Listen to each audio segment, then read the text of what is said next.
You're listening to Horror Movies and Shit with your host, Pedantic Jim and Pretentious Mark. Is Chris Goodwin. Hi, Chris. How are you? Good. How you doing?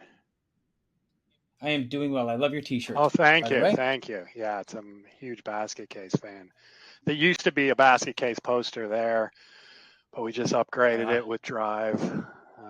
But yeah, Nice. you can't get much better than that. You got to go with the VHS version, though. Oh, of course. Yeah, VHS got a grit. Is always the best. It's got a grit to it that they sometimes cleaning it up's not the best thing for sure. That's absolutely true. You know, I agree. So you have quite a few extreme horror titles attributed to you on IMDb, right? We have the 2 real movies, and then we have your newest film, Near, which I was lucky enough to watch last night. Okay. Yep. What'd you think? I liked it a lot. I thought it was a really interesting concept. I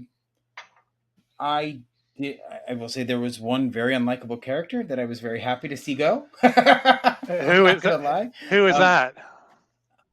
It was the mastermind behind the blackmailing. I can't remember her name at the moment. Yep. With the long burn.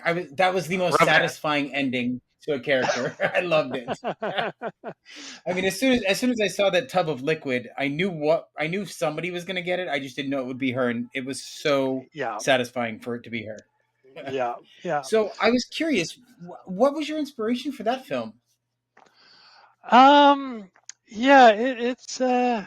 It's hard to say exactly. It's an idea I've been thinking of for a bit. I think, first of all, when I'm starting with a horror movie, I'm trying to think often how to do something a little different. I'm not, if I can't get into it, like some hook into it, that's sort of like a new take. I'm not interested so much in like 6 kids go to the woods and they all get killed one by one or something like that. Right. So Near sort of came out with that, and then the idea of, it's something I think we all feel, kind of like there's a scene early in the movie, for those who haven't seen it, where the main character is kind of talking about, I mean, the hook is anyone who gets too close to our character dies, and he's worried that it's expanding. So he's seeing all these horrible things that he's attributing to himself. And I think that's something that a lot of people probably feel one way or another, that, sometimes it doesn't have to be death. It can be, but it doesn't have to be. It's just all these bad things happen, and you start wondering if maybe you're the nucleus to it. Often you're not. Right. Often it's just life being life. Sorry, just grab my tea here. But it's that feeling that, especially when things come in like, 2s, 3s, 4s, 5s, and, it's a whole, rough year, a rough day, and you're just like, wow, am I to blame for all this? Am I cursed? Right. Am I this? So it sort of stemmed from that, like as the seed. But then that's one part of it. But then also the imagery is the next part. Okay, what can we do? Can we do anything that makes this a little different? And I mean, I'm a big, these days, over the last few years, huge fan of like the shot on video type horror movies from like the 80s and the 90s, like Twisted Issues and Blonde Death. And I just love when you kind of don't know where it's going, like you kind of don't know the death that's going to occur. Again, if you have Jason running around with a machete, you can kind of guess there's only so many things that they're going to die by. I thought it was a good way that we could kind of use it as a jumping off ground to just show some kind of weird stuff that you would normally see in something like shot on video. And then we're sort of pulled into our budget, right? So like there could be a Near 2 that has a lot more. I'd only ever do a sequel if it had a bit more money behind it, because a lot of the set pieces we could only pull off so much, right? Because when you start thinking of that Right. idea that that could happen to someone and things are sort of crumbling and anyone who comes close, I also didn't want to do anyone who comes close just sort of dies, as in they're again, for anyone who hasn't seen it, I didn't want anyone who comes close just sort of almost like it was a plague going around. They get sick, they die. Right. I thought it was more interesting if just something happens. Maybe a character turns on another character. Maybe one character just, as you know, like just you can kind of go anywhere and do anything. And I just think that's what I'm looking for when I'm watching a horror movie anyways, is just more off the, just an excuse to kind of do some weird stuff. And I agree. So, like, a lot of the deaths that occurred in Near were not in shot for shot, but like the instance where they would just turn and go off and do something else sort of reminded me a lot of like Village of the Damned. Sure. Where they could be influenced, but not. It's not it.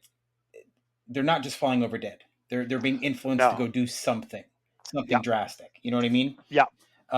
Like, I will say the scene in the woods where Hollis was in danger of getting hung. Not to give any spoilers, but that whole scene, the whole time, like, it was super intense because you're just waiting for something to happen. Right. But and so, like, it kept going and it kept going, but it just kept building and building and building, and then the payoff when something finally does happen was tremendous. Like, that was one of my favorite scenes in the movie, was the discovery of what actually happened to all those people that were around him. Right. Like, I thought and that we're was so cutting. cool. Well, thank you. I mean, a lot of that. I mean, the early part where they're actually like doing the hanging, everything like that. I thought those actors on that, like, they blew me away. We did that a little differently, where, I'm a huge fan of improv within barriers. That's sort of like the seeds we're playing with. I always figure that if you give a role to an actor, tell them to explore it, they're probably going to come up with something better than you do. If you're thinking of, like, if you create just 40 characters and they're all exactly you, they're kind of just 40 versions of just a mini bit of you. So I love working with the actors and finding that out. So for that scene, what we did was, no one really knew each other too much, and I took each one separately and had a little one-on-one meeting with them, and we sort of talked about how we knew the catalyst of it was this guy's being hung, and then we talked about how they would probably react to it, how they thought the character would. So it took us maybe a couple hours to go through each person, and no one knew what another person was.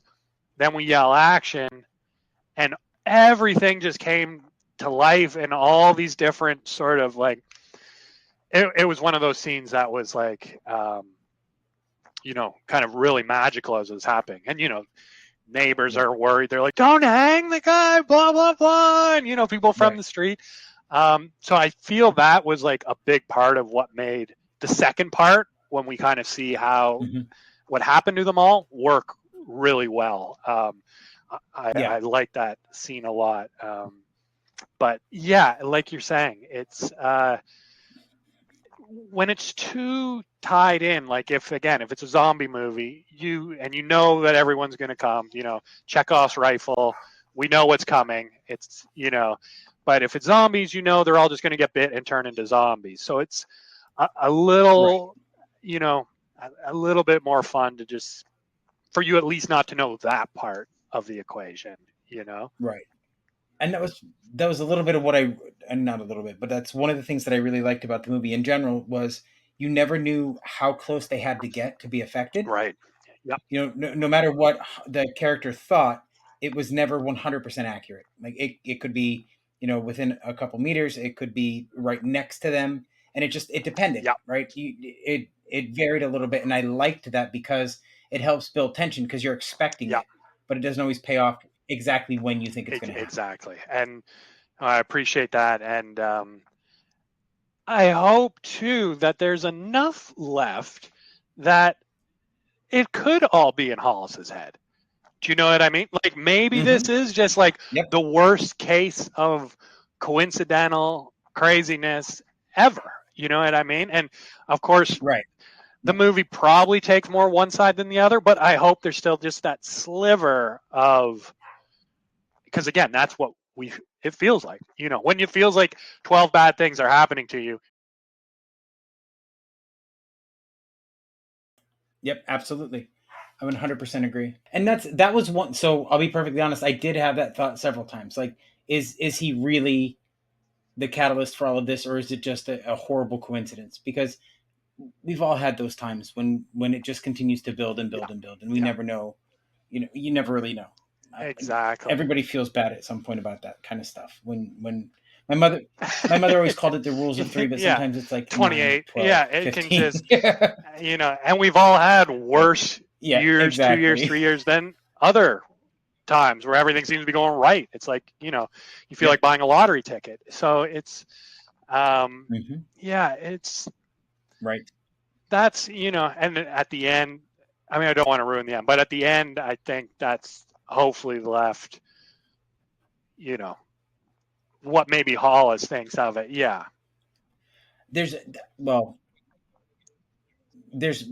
two ways I go with the end of the movie, and I don't want to spoil it for anybody, so I'll message you what my thoughts on that, because like I said, I don't want to spoil this, but this was because I have an interesting theory on the two different ways the end of the movie could go. I'm curious what your opinion is. So you also have on your IMDb page a film called Real. And I saw that, and I got to be honest, the last 20 minutes of that movie are intense. That's probably some of the most intense cinema I've seen. I mean, that I can't take full. It's got my name, but that's totally Slasher Victim 666. He's kind of got his own thing going, and that is, it's pretty gruesome. Near has its moments that are intense, but what Slasher did with Real is, I would say, more for the extreme horror fans. So even with Near, right? There is a lot of gore in the film, right? Because of the nature of the story. How difficult was it to pull off some of those special effects? Like the scene by the river with the girl, and even the end when everything goes totally balls to the wall. Yeah. So how hard was it to pull those scenes off? I've worked with these guys. I think maybe the first thing we did, I did a spec trailer years ago called 50 Psycho, which you can. Yeah. So that's I just even saw that on your IMDb page. I think is it 2015 maybe in the IMDb? Doesn't matter, but it's even older than that. That's when we decided to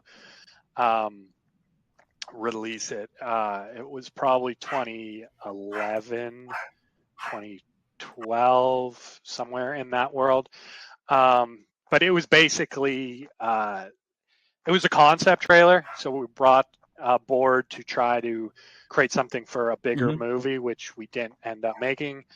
So we just have the spec trailer for it, which we're like, okay, well, let's just release the trailer as is. It's on YouTube somewhere. It's kind of a throwback to like Trauma or whatever. Trauma meets maybe Maniac Cop. Little bit more, but had a bit more budget behind it than some of the found footage stuff. But that was the first time I worked with these effects guys who are just phenomenal. Directly Carlos, but you're part of Carlos Henrique, who's part of the Butcher Shop, and they do a lot of great stuff, a lot of stuff bigger budget wise than what I'm asking them to do. And so in something like Near, we bring them aboard to do the finale. All the stuff you see there is them. And then what we find is if the rest of the movie, if we can give enough kind of good stuff to get to the end, you know, like I know a bit of makeup. I can do some stuff. You know, what you saw by the river, I did. Yeah, so I can do. Where Nice. my line is sort of crossed is where it comes to like true prosthetics, gore, blood, makeup. I'm not amazing, but I can kind of do my own. And then when there's stuff that, you know, you really want to kind of give it to the audience, those guys come in and they knock it out of the park every time. You know, and everyone loves seeing them work. Yeah. You know, when you're making a movie, everyone's kind of doing their own thing. As soon as they come in with all the craziness, you know, you get a crowd around, and yeah, they're really great. They're worth checking out. Stuff they do just to see their amazing stuff. They did a movie recently That's awesome. that I haven't seen yet, but I heard the gore in it was pretty crazy, called Here for Blood, about yeah, they did that. The one on Screambox with the wrestler. That was a great movie. Yeah, that's all of them. They The did the special whole effects thing. in that were phenomenal. Yeah. That's great. So they're awesome. It was not I have to see it. You know, that's a fun movie. It's a lot of fun. That's actually, I got my first how is month of Screambox Screambox compared just to to like watch the movie 'cause I Shudder heard so many and good stuff things like about it. that? Okay. Yeah. I'll be honest, I don't use it that much, to be perfectly honest, but it's mostly because I concentrate on other stuff like AMC Plus, or, you know, the more mainstream ones. So I don't go on there looking for stuff that much. So Yeah. not that they don't have the right offerings. I just I don't see it go all on the there time with Bloody as Disgusting. much as I probably should. So I'm curious. Yeah, absolutely. No, you're good. Yeah, absolutely. I see it all the time. I just never. I don't. I don't bring it up as much as I probably should, especially if I'm paying so for many it. now. Right. Yeah, exactly. So I'm curious, with Near is a found footage film. Is there a reason that you decided to do found footage? I mean, like, is it a genre that you really enjoy? Is it more of a budget constraint? Because I've heard that from, you know, some other people we've talked to, that, Yeah. you know, we did found footage because it was It's a easier on the budget. couple things. I do, again, one thing that I do love, like, to kind of go back to that route, was I'm really working on trying to explore this style of improv that I'm looking for. You know, I come from writing scripts. I have tons of scripts. That's how we started. We made all these shorts. I just found there was a level, which can work, but a level of artificialness that, you know, you think of an action film, a big building blows up and they say a one-liner right after. It's great. I love it like anyone else, but I figured there's enough people doing that. I wanted to try to get into something a little different. I've been researching and watching a lot of Mike Lee and Robert Altman, and these guys who were trying to, they both did things differently, but they're both trying to figure out a way to get an improv style into the piece. I know Mike Lee, he likes to do long rehearsals with everyone and kind of creates a script out of the rehearsals. What I try to do is kind of like I described in the hanging scene, is I like working with the actors. I love actors. I love actors probably more than anyone on set. They're my favorite. You know, I think those Hitchcock quotes about how actors are just cattle have sort of trickled down negatively into a lot of directors, and like, I just wish they'd do my stuff the way I want it. And so I love actors, and I start working with them and then try to just figure out who this character is. I like to give them the seeds, but then I like to let them grow the tree. And I have a movie coming up. I haven't started shooting, but started working on. It's probably, I got 2 to do before this, like, that are half done, but the one I haven't started that I want to do next. I want to try to explore this with a standard shot movie, not found footage, because it's like, okay, I think I've got this down enough, which how to make this work, Okay. that we can, with the right lenses, with the right lighting setups, we can give them the same freedom, but it will feel like a movie too. The great thing about found footage is you don't have as much pressure as far as like, if you tell someone, okay, do your own thing based off these sort of restrictions, they're not so much worried about a lighting cue or, oh, it's out of focus. I can actually add to things, it adds to sort of a rough and tumble nature to it. Right. Yeah. And I also think budget's huge. You have to, to go back to 50 Psycho, which had, again, I was hired on that project, and originally what the backers wanted to do was a superhero spec trailer, right? And they had a bit of money behind it, but not a ton. And I was trying to tell them that, like, when you're doing something with superheroes, you're automatically going to be comparing yourself with like $250, $300 million movies. And if it looks anything less, you're letting your audience down. So you don't want to sort of, you don't want to shoot something that's going to look bad, like if you don't have the budget, right? So I said, let's make something more grindhousey, a little, we'll shoot it with nice cameras, we'll have all that, but we're not trying to just give it the amount of money they spent on CGI and the time and everything and the massive green screen rooms. You got to know what you're doing. And I think I see that often with sort of the micro budget and low budget movies and people just starting out, is I see a lot of talent with them, but sometimes I think they aren't thinking about how the audience is going to perceive it. And it's awesome that they got X, Y, or Z done, but it's the audience doesn't care, right? So they're going to watch the movie and go, wow, this just looks low budget, and they're trying to be some 90s erotic thriller, but this isn't working, So found footage, it's hard to complain about production. It works. It's like, it is what it is. Yeah. But I'm a purist with found footage too, where I also take very seriously what it is. How did this movie come to be? What's going on?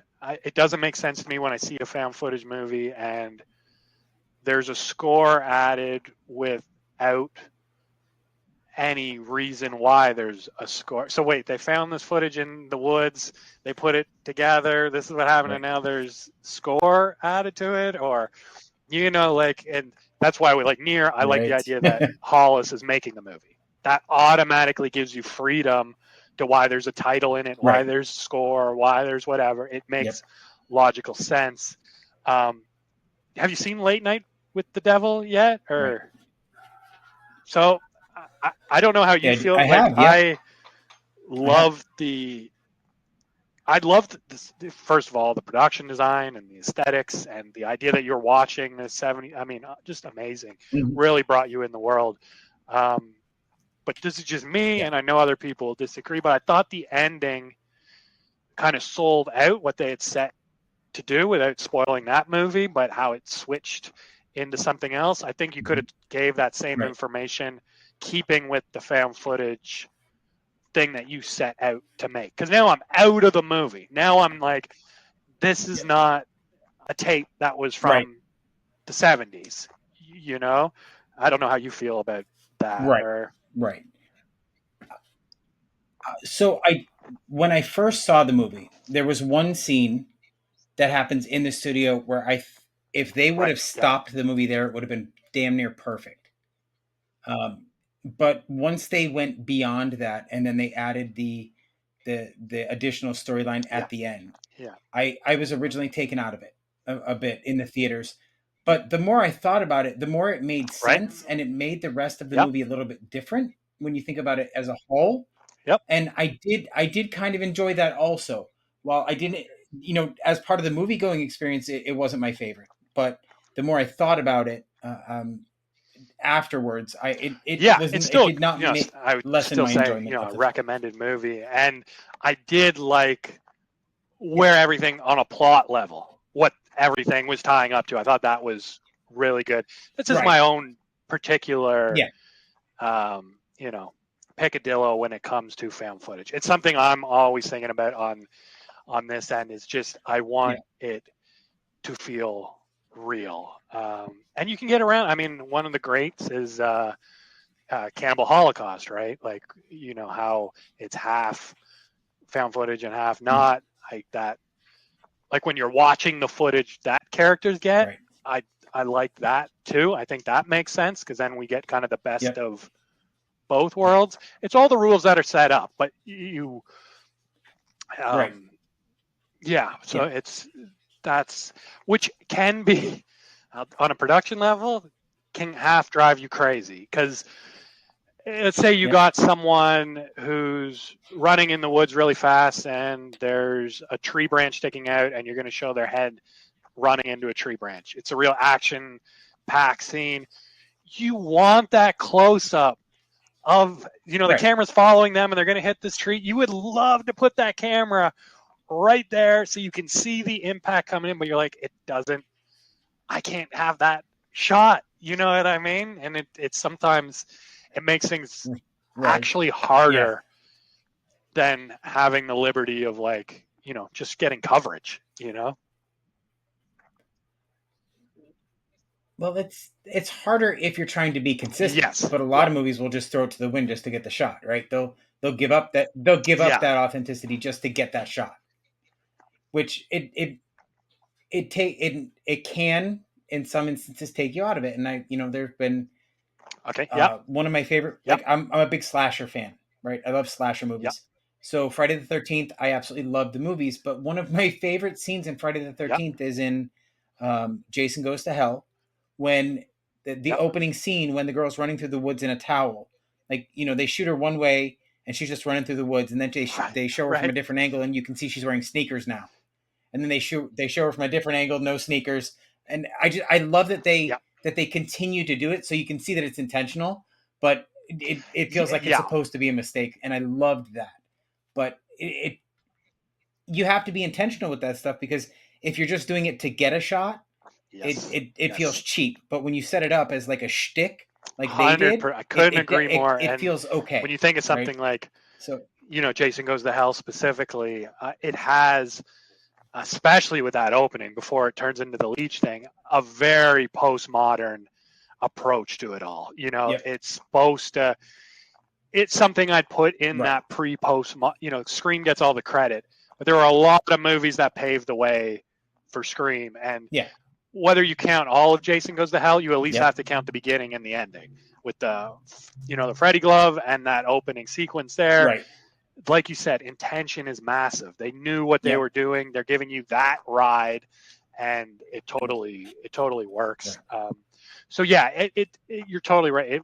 It's what they're trying to do. It's where I think, like, another thing I'm not a huge fan of, but then I'll give you an example of where I like it is, like, sometimes the glitching. I'm not a huge fan of found footage glitching because we're just in an era now where that doesn't really happen. The cameras anymore, they're not glitching all the time, in some movies it's just glitch. Okay, like this maybe once, but like all this time. But then I think something like I do like, not all perfect, but I do like a lot of the VHS series, and I think there's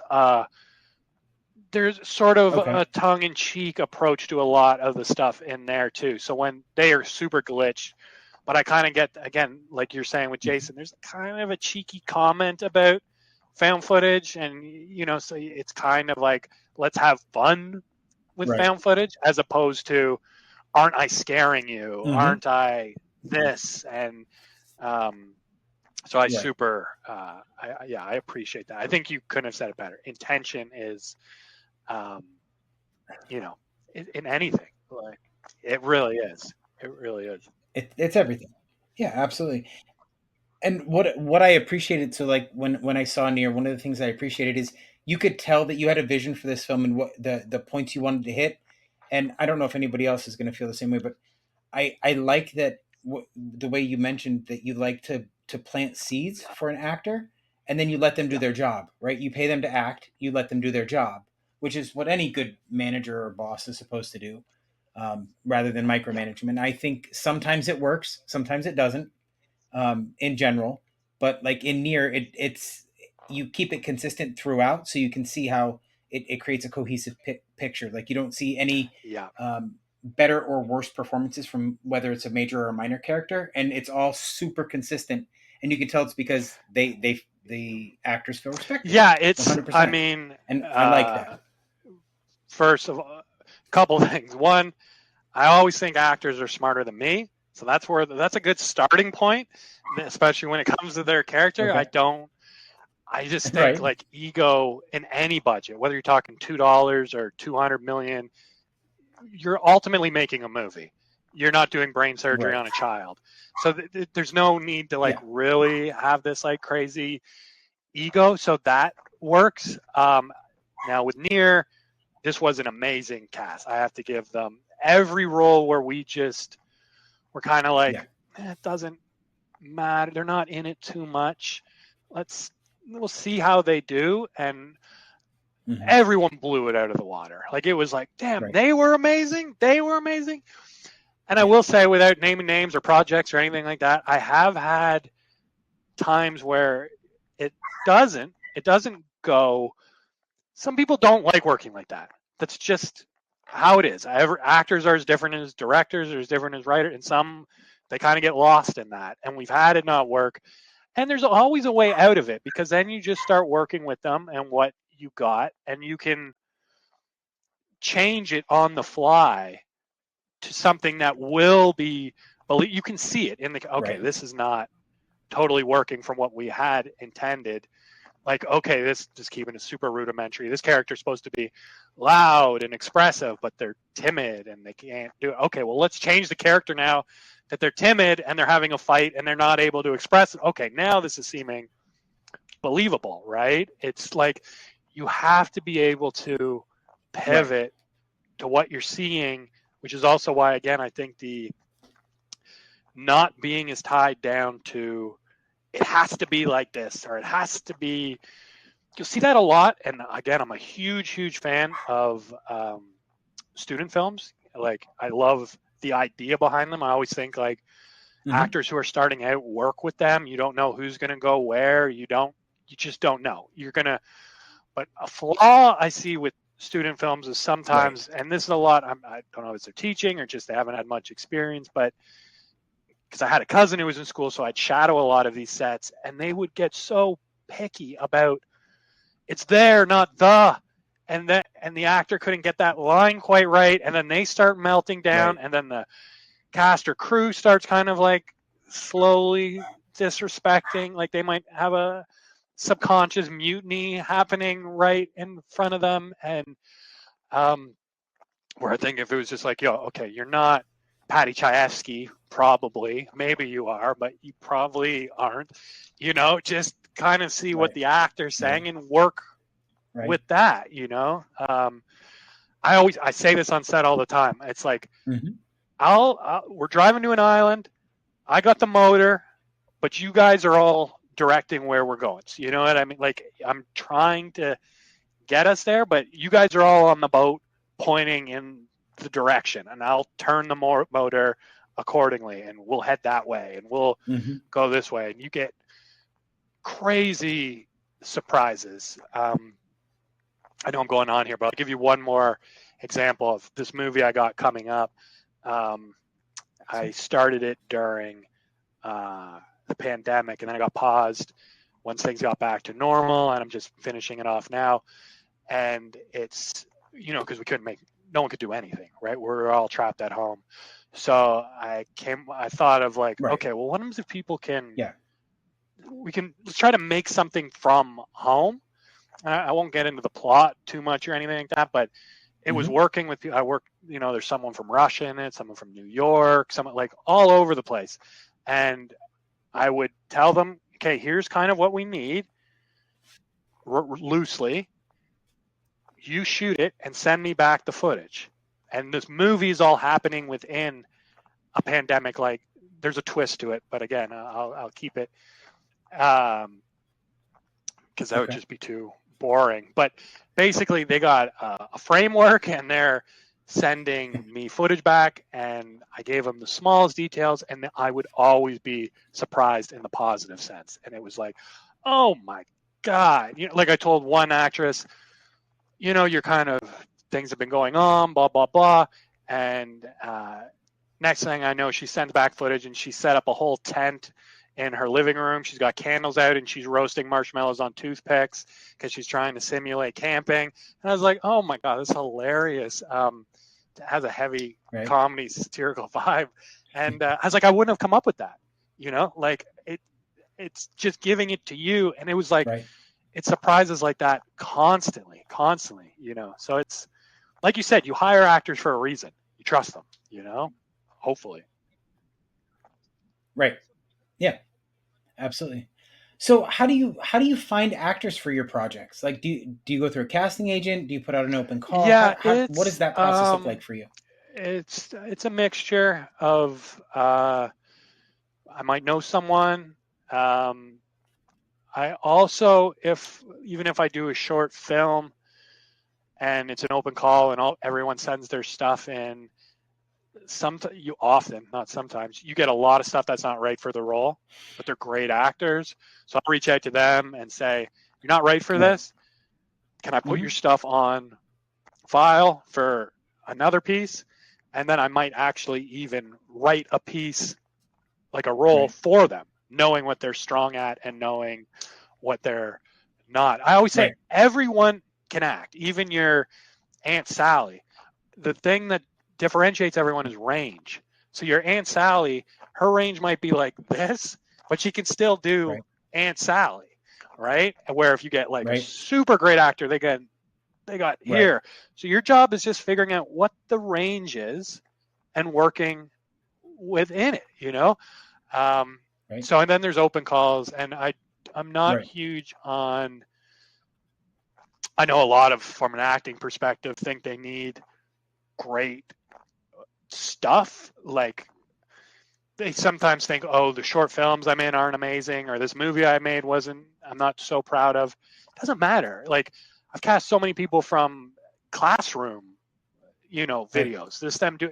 If you can see that they're, if you have Daniel Day-Lewis in the worst movie in the world, you're still going to go, damn, that's Daniel Day-Lewis. He's pretty good, So it's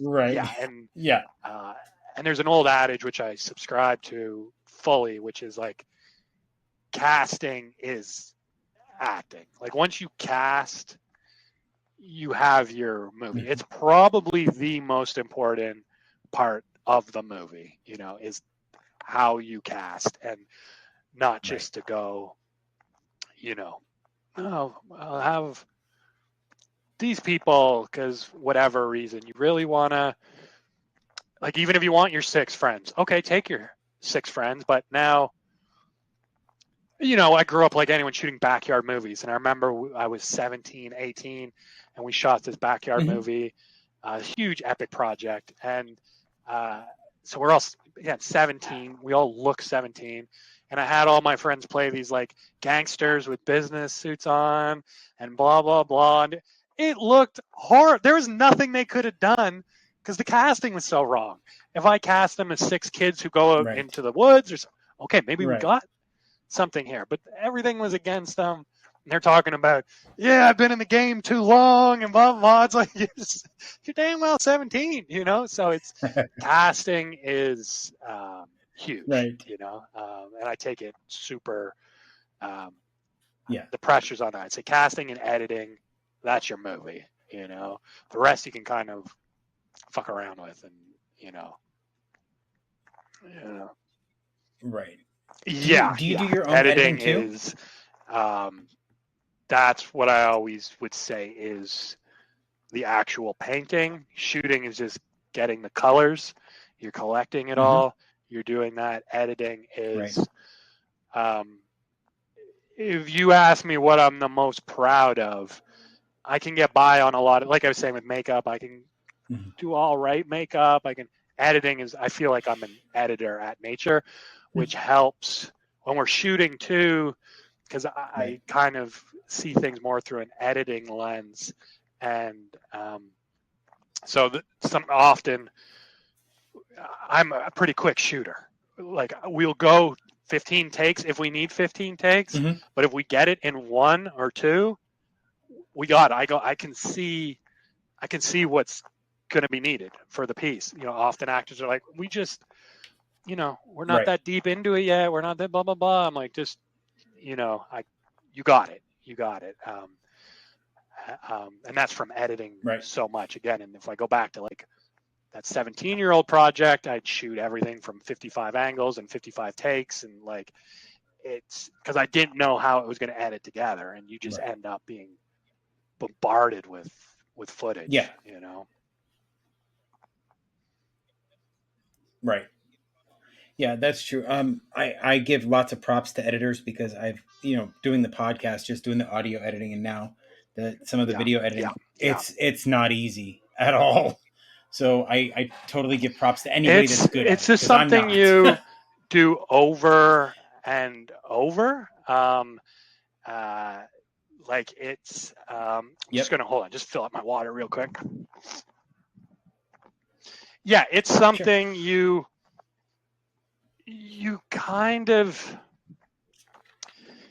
it's a practice makes perfect type scenario. And it does take a long time, and you often it's easy to cut things together as far as like, if you're cutting it really rudimentary, but often the piece will tell you as you're watching it. You can go, yeah, it's all right, but it's often going, okay, something else needs to be done here. I'll give you an example. You mentioned the tree sequence where you're seeing all the bodies around. That was not originally written to cut with Janine Ravanna doing the monologue at that point. Right? That was not the original intention, but so I cut together the one part. I got this part with Janine / Ravanna, and you just start going, okay, well, what if I mix this, and then you see it start to come to life. It doesn't always work. Sometimes you try something and it doesn't work, and you just go, okay, off to something else. But it'd be easy just to go, okay, here's the part where we see all the bodies. Here's this part with Ravanna. But what I was finding was both of them were just a little, for lack of a better word, they were just too boring separately. And then when they meshed together, because I'm always paranoid of that. I'm hyper aware, from all of us, we watch movies, that if you do not have your audience attention for like every 5 seconds, they're picking up their phone, they're doing whatever, they're having it. There's so much entertainment, there's so much media. No one owes you anything. So you have to keep them hooked as much as you damn well can. And so that just works. So it's a lot of trial and error. So Near took, we're talking full shooting days, not in a row, because with a project like Near, there's a lot of moving parts, so you need a lot of prep for each shooting day, especially to get it all done in that. So the shooting days are about 5 weeks apart per shooting day, just due to the limited resources, and then they were 14, 16-hour shooting days. We got it done in about 6.5 shooting days, right? Shooting, right? Very quickest I've ever shot. It was challenging, but that's because you're setting up one unit. You already have the unit prepped at the next spot, so you're running to that. You couldn't do it in a row. You needed all the prep time, but that's still only 6.5 days. If we don't count the pre. Editing wise, it was about 5.5 months. Right. So you can like just edit it really quick, and that's me working, kind of being familiar with editing. Not my first rodeo, like making a lot of progress each day, but you're still just, should this go? Rewatching, this part's got to come out. can we make this any better? And it's slow. It's slow, and it's not everyone's Right. cup of tea. But you're sitting there with a tea or a coffee. You don't have any stress. It's nice. You're not, we gotta go. We gotta go. So there's a nice calming aspect to it too. But yeah, it's tough. I mean, how long does it take you? You said you edit these, like it's. Yeah, I mean, I try and put out one episode a week, but it doesn't always work out that way. Sometimes it takes me two weeks to actually piece everything together. And that's just an hour and a half, 2 hours but it's a long of talking, really. Exactly. And sometimes I get pissed off at the video and I'll just shut it off. And I'll just do the audio. And you can go just easier. 2 hours, but that's just 2 hours. You're watching every minute, making sure that's fine. Not even doing anything, just watching it. You're down 2 hours. You know what I mean? And if it's not your full-time job, and even if it was, that's only 4 watches a day at 8 hours. Do you know what I mean? Like, it adds up so quickly. Exactly. It's not easy. And again, you can just throw something together and not even watch it, and whatever happens is whatever happens. But if you it's a slow process. I'm not gonna lie, I've done episodes like that where I just, fuck it, I'm just gonna put the intro and the outro and I'm done. But this isn't a feature-length movie for sure. So I do see that you have a lot of shorts tied to your name. What made you decide to go from shorts to feature-length films? Yeah, so it started with backyard stuff, and generally we would shoot, which isn't on IMDb. Like I'm old enough where, and we had a lot of dough. So I never even touched a video camera until I was like 19. And I bought a VX 2000, which was about $4 or $5,000. They shot some of the later Eric Stanzi. So I think the first Jackass film was shot with that camera. So it's kind of this was pre-HD, right? Okay. So just standard definition mini DV. So we right off the bat just started making full movies. None of them were good, of course. We were just figuring out how to like even frame and how editing works. So we did that for a while, and then it was like, okay, how do we take the next step? And so I teamed with this partner, and we started making these short films that were. The goal of the short films was we were going to, no matter how good the cast or crew were, we were going to completely get rid of them each short film and hire a completely different cast and crew for the next short film, just so we could learn how people work differently, so because you see how one sound guy works and you're like, okay, that's great, but let's see how another... but these short films were, because again, we didn't know what we were doing. We were just starting. Very expensive, very, very expensive. You'd be shocked. And, because we're got everything, track, steady cams, they're fully out there. Now, because we're just, relatively young, we were deluded enough to go, oh, we're like great auteurs, so we need to write these like pretentious as hell scripts that were like very artsy and just they looked good, like the actual footage looked good, but they were so soulless. And the irony is they were trying to they were trying desperately to have soul, but they just weren't. And that was a big lesson to me. So we did that for a few years of no one, kind of going back to like, no one owes you anything. No one cares really who you are. Like, and I'm talking like even on a bigger level, maybe not on like Tarantino level. People are going to follow a guy who's got a cult of personality like that so much, but like, even if you're making a $5, $6, $7 million movie, you don't have a name like that. no one cares. They got better things to do with their time, you know? Right. So when like no one would watch these movies, and it became quickly obvious they were more ego related than anything else. So yeah, we sort of had a separation of everyone we were working with, because I've always been a super horror fan, Mm-hmm. and I was like, I'm going to double down on this is what I want to do. I actually want to make sort of Right. kind of different stuff like that, and so that sort of led to that. And I'll say something like Near cost me probably, I mean, not me, it was backed. I didn't, the shorts I paid for, but just on a budget level, I probably got Near done for about half as much as one of those shorts cost. So it's like, I got a full movie. Oh, wow. Great makeup, like you said, all that stuff. It's Right. something, Near is still for an audience. You have to be a found footage fan. It's for an audience still. Okay. I don't know about that, because I'm not a found footage fan, yeah. and I still enjoyed it. So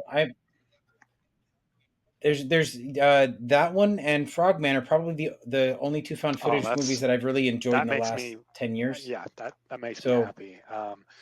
Because yeah, I mean, I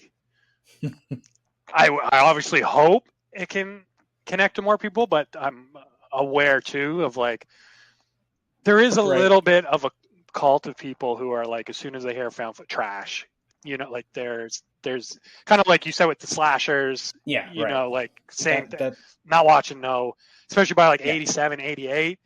Like it was like, I don't care, we're done, it's over. Right. These are getting no, that makes me happy to hear. And but it all kind of proves what there's at least people who are going to watch it, enjoy it, check it out, and if I try one of these shorts, which are now going on 12, 13, 14, I still, they played a couple small film fests, but I'm sure they were forgotten halfway through watching it. You know what I mean?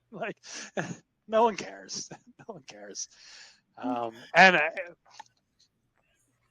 I don't know about that. I think they do, because I have a few friends that have been lucky enough to have conversations with you, and tell me what a great guy you are and how much they love your stuff. So I just had to I mean, just in the, and it was like a lot of like people who are just starting out, you have to get over the I'm Ingmar Bergman type mindset. It doesn't mean you just have to make schlock and lower everything down to the lowest common denominator. I'm huge into themes and what are we getting at and what's this movie saying, but you kind of, it's like a spoonful of sugar type deal. A movie has to be enjoyable.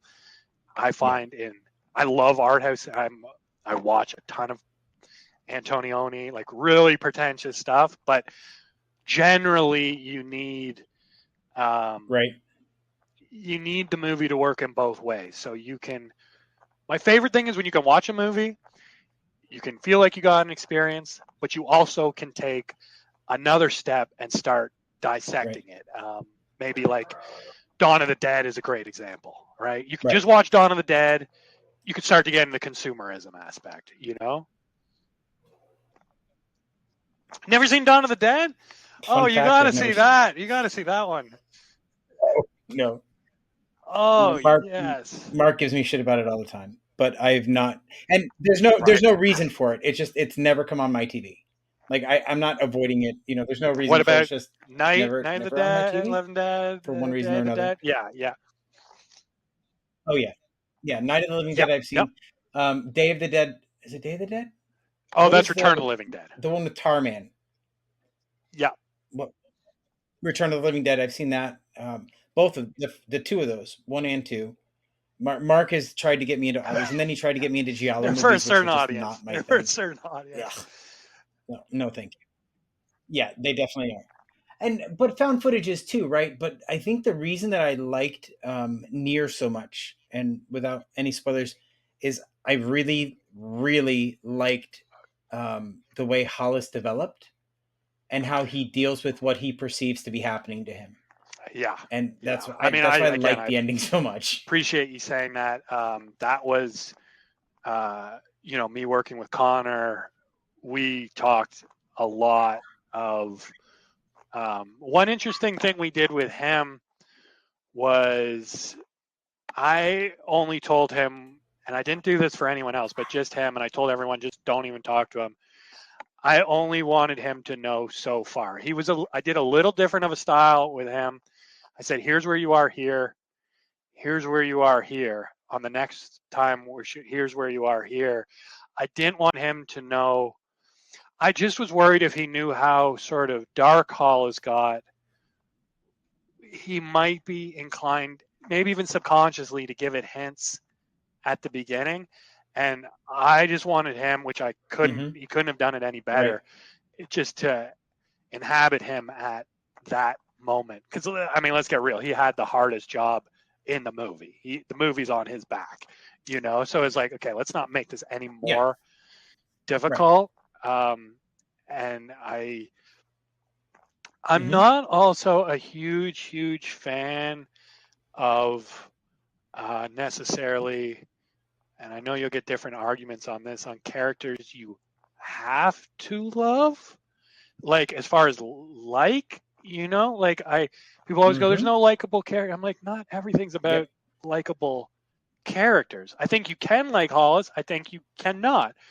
To me, it was much more important to try to, like, with working with Connor, let's create something that's more authentic to this guy. And again, to tie into when you give an actor that much responsibility, what they can do, it became maybe not in the first early in the movie, but by the time we were halfway through it, he had a lot of feedback over, I think he would do things a little differently. Like, I think Hollis would act like this and not like how you're suggesting. And I'd talk to him and go, yeah, you're right. Like, let's do it that way. So it's less important for me to make likable characters and more important to make characters that seem authentic and real. That's, to me, the paramount. It's like, who cares about, like, the cowboy with the white hat? And I mean, everybody. Yeah, I mean, and let's be honest. At some point, you just want to cheer for somebody's demise, like I did with Ravina. I was happy that happened. That was satisfying to me. Absolutely. Sometimes you just need characters like that, and it leaves more to you. I mean, one thing I will say, and again, this I don't want to sound too pretentious or anything like that, but I do think and again, I'm a fan of I love just movies, but I do think movies used to give you a lot more credit than they do now, whether that's with the trailer not explaining everything, whether that's more complex characters. Are we supposed to like Travis Bickle in Taxi Driver or not? Do you know, like, it's not being totally clear, and that makes it, to me, good stuff. And you see that in the 70s a lot and a little bit in the 80s, but I'd say only in the last 15 years or so, it's gotten really, maybe even 20. Not every movie, there's a ton of great stuff, but a lot of stuff is just like talking down to you and kind of giving you this, like, baby food type stuff. And a lot of the audience, unfortunately, and I can't even blame them, have been trained to think that's how movies are supposed to be. They're not supposed to. You're not supposed to have sort of like again, I watched this Altman movie the other day, That Cold Day in the Park, and I mean, I don't even think I'm really spoiling it because it's in IMDb synopsis, and it's a movie from the 60s. I mean, who's really... You've probably seen it, or you're not going to watch it. But it's this idea of this woman sort of going crazy for this guy, and it's sort of building up to this, and she's locked him in the house, Mhm. and she does. I'll keep this quiet. She does something crazy, and then she comes out of the room, and the guy realizes she's crazy, and she's right there in his face, going like, "Oh, I love you, I love you, I love you," and we realize she's nuts. And this Mhm. guy, for the first time, is realizing how crazy she is, and we cut to the credits. We don't know Right. if does he get out of the house? Okay. Does he kill her? Does she kill him? And that I was an Mhm. audience now would fucking hate that ending, and maybe an audience even then, but I Yeah. thought you'd Yep. have to see the whole movie, but for what the movie was saying, it's like, it's not about that. It's talking about these characters, and it's letting you kind of do that. When you go to an art gallery and you're looking at paintings, you can hear a great art critic start telling you what the paintings mean. But when you're just looking at them, you're just looking at them. You know what I mean? You're not like, Right. well, tell me what Picasso Right. is saying here. And maybe an art critic go, well, this is this and this is that. Maybe there's something there, but Right. I don't see why movies have to be so. Again, you don't want to go so far that way, but let them think about something when it's done. Like, give them a little.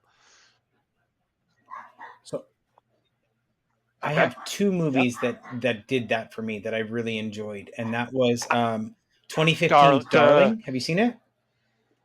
Is that the woman sequel? Darlin? Okay, this is a different movie. No. Nope, it's Darling. Yeah, it's a black and Oh, white yes, film by Mickey um, Keating. from Mickey Keating did 2015, it. and it's about a Yes, woman who I goes have to seen house. that. Very Polanski-esque. Yeah. Yes, yeah, that.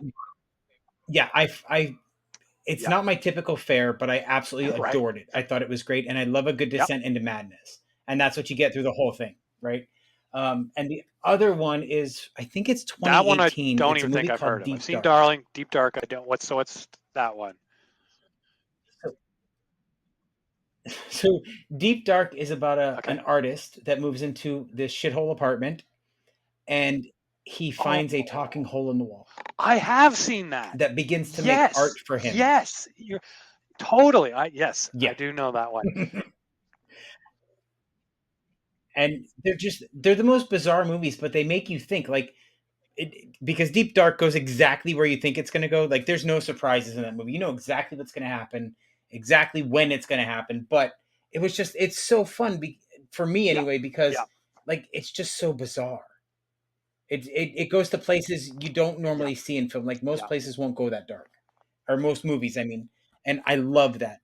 They don't all have to go crazy places like that, but when a movie does that, like it brings you out of things, and I love that, whether people think it's a great movie or not. Especially And like those two two of even my favorites that like, most this is people the haven't other even thing heard of. too. Not everything has to be like Citizen Kane, Sunset Boulevard. Sometimes, like, I always look like cinema is a Right, baby art form. We are just getting warmed up on it, and right, to me, almost more important than whether yep, this is a great piece of cinema is pushing what cinema could be, like pushing it out so people 60, 70, right, 80, 10,000 years can have a different look and different ideas. And I mean, I love, and my girlfriend will not watch this stuff, but I love a lot of, like, truly experimental shorts, like just shape and just whatever. And I get that right, they're not for everyone, but what I love with them is they're kind of, whether it's successful or not, they're going, cinema don't, like, I love Stan Brakhage Mothlight. That's one of my favorite pieces everywhere, where it's just, he took film, he got okay, it's only about 3-4 minutes, he took all the moth wings of different moths and put them all actually on the film, and then he played it back through a projector. You're just seeing this, like, oh, cavalcade of brown moths wings and everything. I get it why that's not for everyone, but when you see something like that, like, well, when I saw it, I was like, okay, mm-hmm. this is almost led to, like, it almost looks like a Nine Inch Nails record from, like, the mid 90s or something. Like, it has that same feeling to Right, it. So it's like he had to do that to open a door for something else. Or Kenneth Anger. Kenneth Anger, you know, he's doing all these shorts, Right. and he's like, well, I'm going to put, like with Scorpio Rising or something, I'm going to put pop music over, you know, it was a lot of biker imagery and stuff like that. It's about a half-hour piece, and but no one had put pop music. It was all scores at that point. So when guys like Scorsese and stuff see it, Right. they go, oh, and he's openly said, oh, I should put pop music. And now that's like a Scorsese staple, right? And now it's a movie staple, like pop music. You can't picture movies without pop music. And so it's, and I mean pop, like music, and main, you know, not necessarily pop, but like rock, metal, whatever. Just music, yeah, not orchestral music. Yeah. Right. So Anger may only have the niche following, you know, but he had to do that. Forget the personal reasons, but just on a cinematic reason to let other people go, hey, we haven't got all cinema figured out in 1955. There's still a lot more we can do.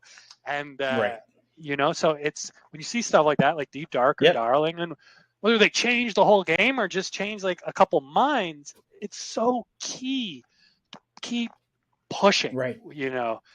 I mean, Maya Deren said in the 40s, and this just shows like how little we came in a lot of respects, that like movies are, and she was an experimental filmmaker, are pretty much just stuck at a point where their film plays.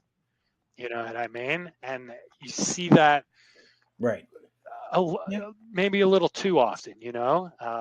It's probably gotten a lot better, I would say. Like, eerily enough, the Blockbuster almost helped. It gets super in the weeds. But anyways, the point is, we have a responsibility to keep, as any filmmaker, if you got $10 or, you know, 100, you know, 1,000 million, you know, you got to keep pushing things forward, you know.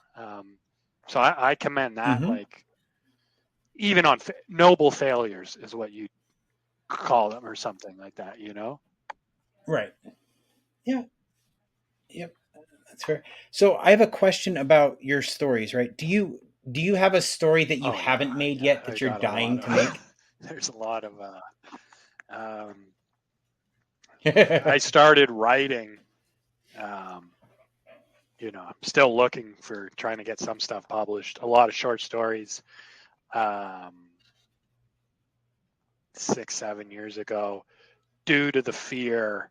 So I'm trying to just improve that skill, that there's a chance I might not be able to get every single idea I have for movies made, you know. So at least I can, I'm talking, there's a lot, and some more than others. I have, like, I'd love to do this, I like to think most of them are stuff we haven't really seen, but you're also restricted a lot with budget. Even near the money came, it wasn't necessarily the movie I wanted to shoot next. I did have it in the hopper, this idea of this person, but with the budget, that was, you know, locked in. And this is the thing about movies. There's so much talk on every level. Oh, I can get you this money. I can get this, talk to this person. It's never ending, you know, but until like the money's actually in a bank account and you're actually like ready to shoot, it's all kind of just talk. So yeah, I did have a couple things I thought I would be shooting before this. But yeah, just, I'm hesitant to say too much about it, but I'd say there are a lot in. Yeah, of course.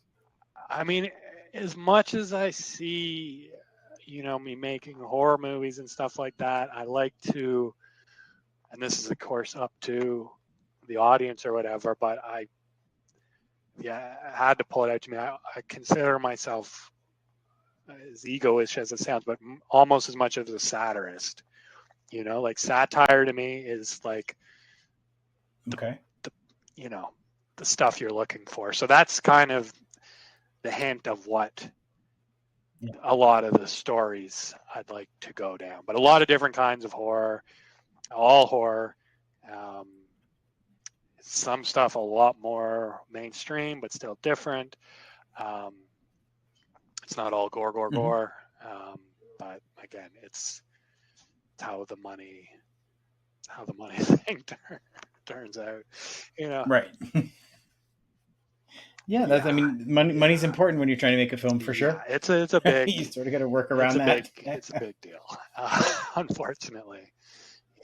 But found footage keeps you like, because again, obviously, this next piece that's going to be out next, it's called "They're Out There."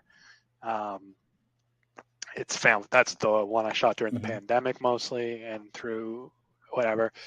So it's yet another kind of found footage piece. So the good thing about found footage is it keeps you from, because that's probably the best example, like when no one can work, even with huge budgets, found footage keeps you working, keeps you coming up with new stuff, and you can probably put together something. I mean, They're Out There has no funding. It cost me practically, it was almost a throwback to how we used to make backyard movies, and just let's see what we can do.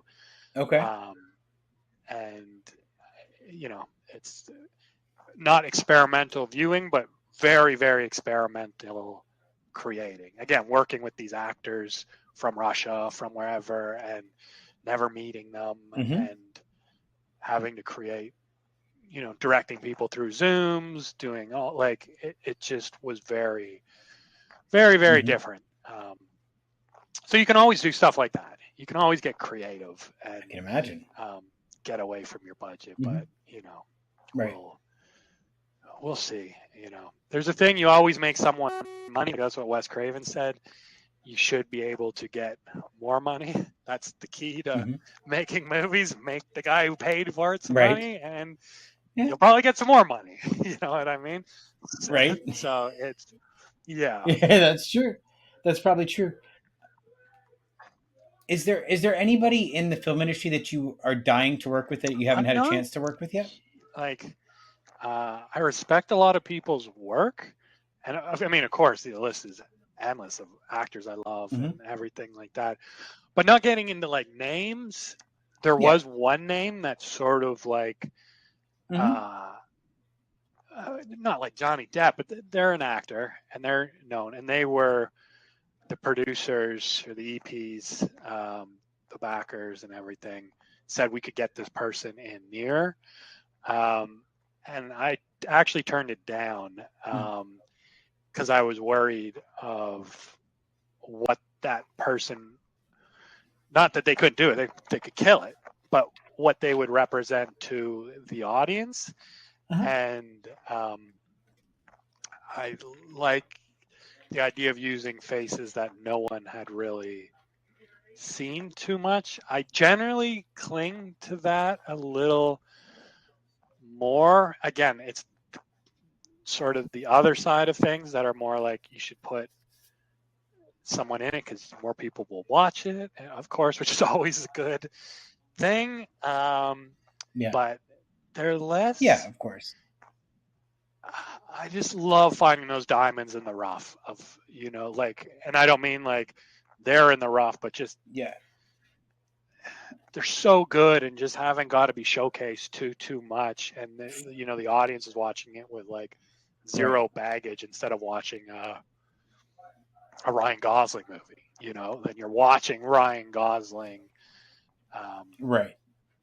But no, there's a lot of people I love and would, love to collaborate with.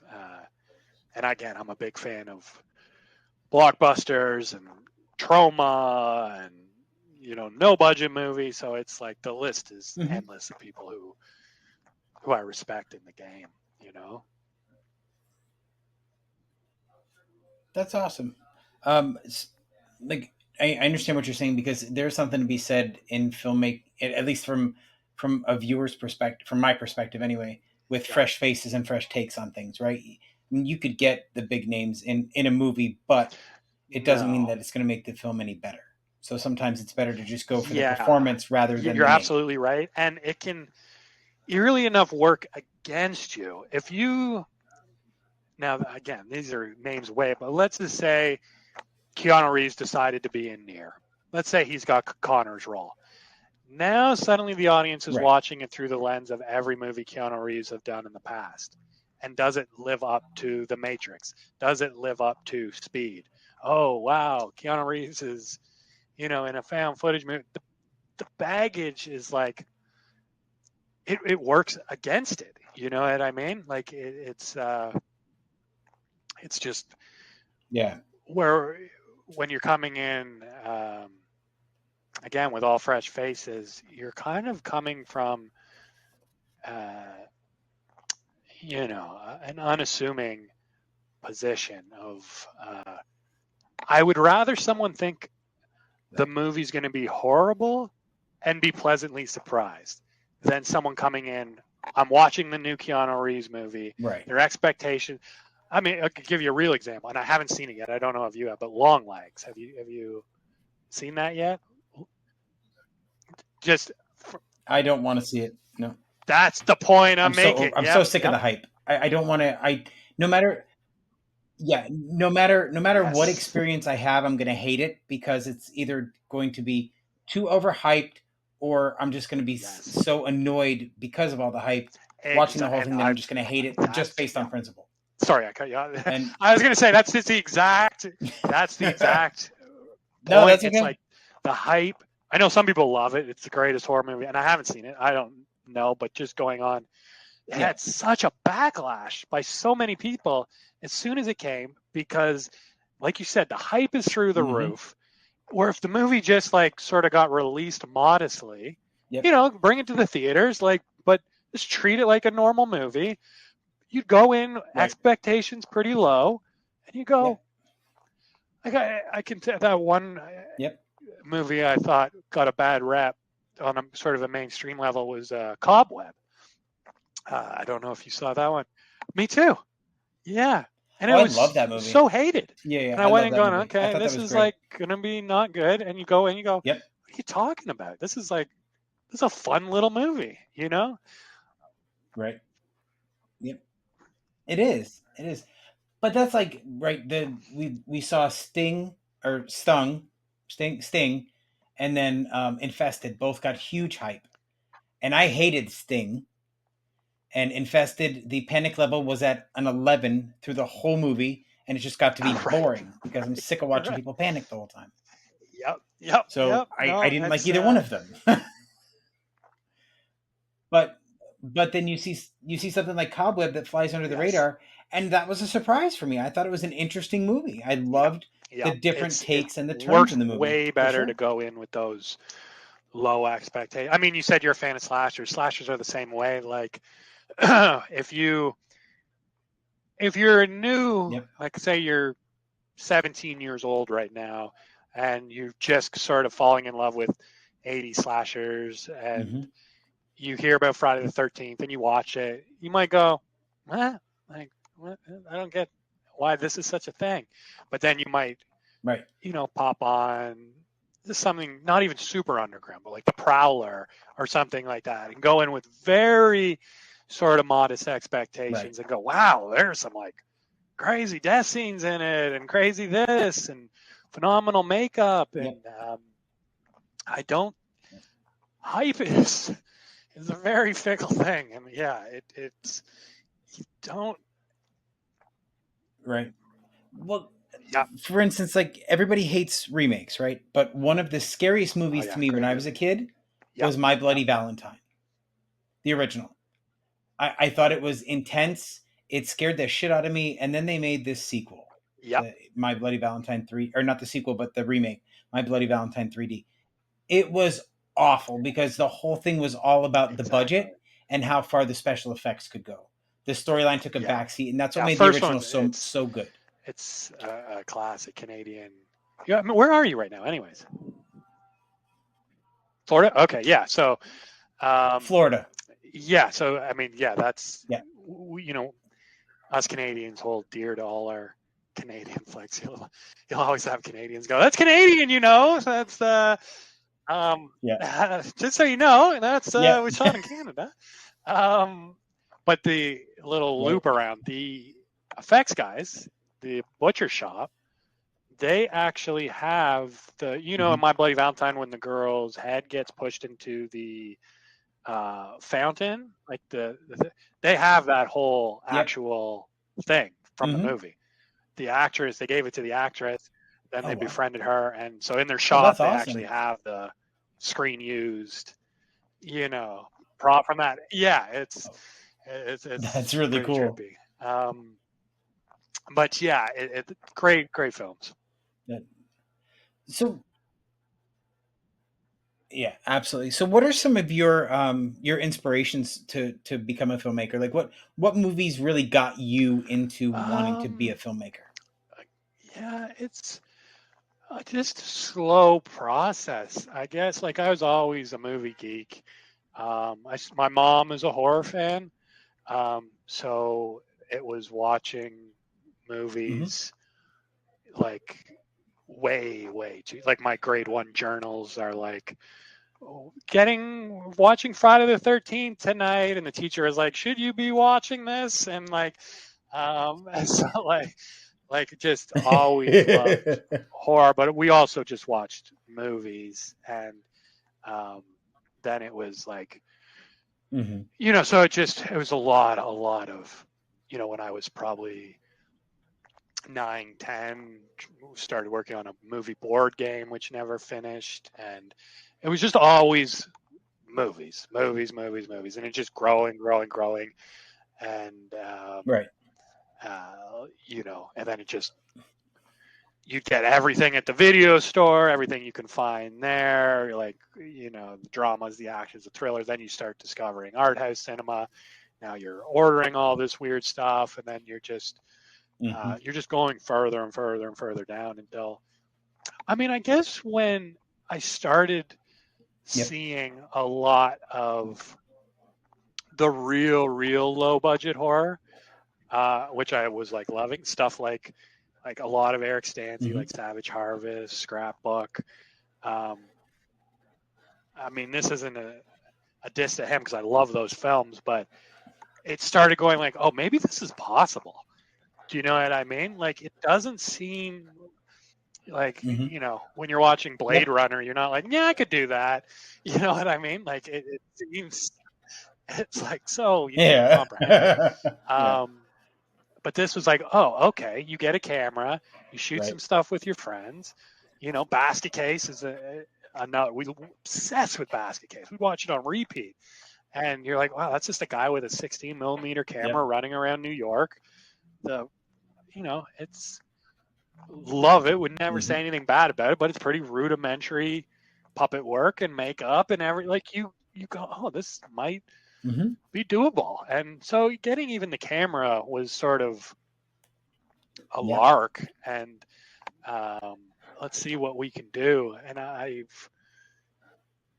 this will sound, again, sad or egotistical, or I don't know, but I've already super surpassed anything that I hoped to do. There was all like this. I know a lot of people get into this game and they're like, I need this thing. I need this. I need $20 million to shoot my grand movie. I need this. To me, it's always just been, keep it fun, keep pushing it forward, keep the art moving. I'm never going to stop, but it's just, let's see how far we can do, how much bigger we can get, how much cooler stuff we can make. We're all like growing and learning, and everything, just like every movie is, even the great, I think Spielberg would be saying each movie he's learning something for the next movie. And, so it's just keeping on that path. And, but there was no, as I hear it all the time, from film, like, as soon as I had my dad's 8mm camera, I knew I was going to be a filmmaker and everything. And no, it wasn't that at all. It was coming at it from a much more modest approach of, let's just try to get better and better and better and better, and let's just see if we can keep doing this. And I think that way too, you're not carrying as much baggage of I've been doing this long enough now where I've worked with a lot of people 10, 12 years ago where they gave up after 2-3 years. They had in their head they were going to be the next big whatever. It never happened. And they're like, screw this. I've had actors acting for, 6 months. Like, just, not saying actors in near or anything, just talking to an actor or whatever, but they've been doing it for like 6 months. And they say that if I'm not popping by the end of the year, I'm giving this up, And it's like, wow, like, do you have any idea about what's going on out there?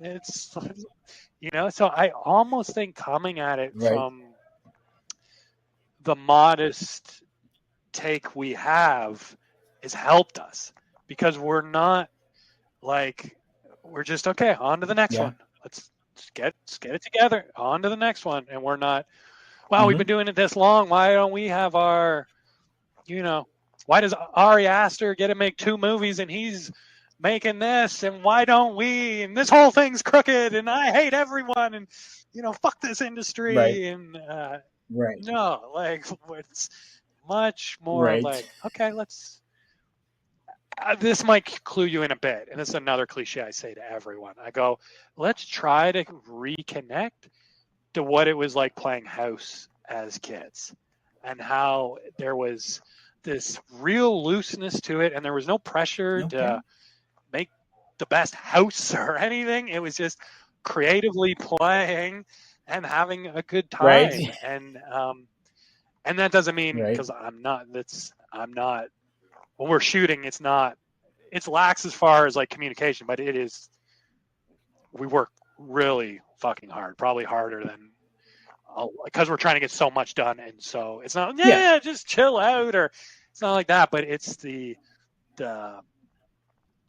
sort of the gasoline behind us is, let's make a really good movie here, not let's take over the world, or I just think it leads. And I say this to people too, like when I'm working with a new actor, I say, here's how this thing works. Stick with it, lose the expectations, and if you do it long enough, cool things will happen. I don't know what those cool things will be, but cool things will happen. And the more you get them out of your brain of what those cool things are, I'm going to be the number one star here, or I'm going to win an Oscar, or you're already playing a losing hand, because when a cool thing happens, you're going to go, that was cool, but I don't have the Oscar yet. You know what I mean? It's just keep with it, and the cool stuff will happen. And you're in there is so many people trying to get through this little tunnel here, and not just movies, but in the arts in general, It's tough. Music, we were just at an art thing in like a painting thing in Toronto, like a street fair. There had to be 400 or 500 vendors all painting, all doing their, like, they all want to be Salvador Dali, you know what I mean? But there's that many, and that's just there at that time. How many more are at their home and at this? But stick with it. Cool stuff will happen.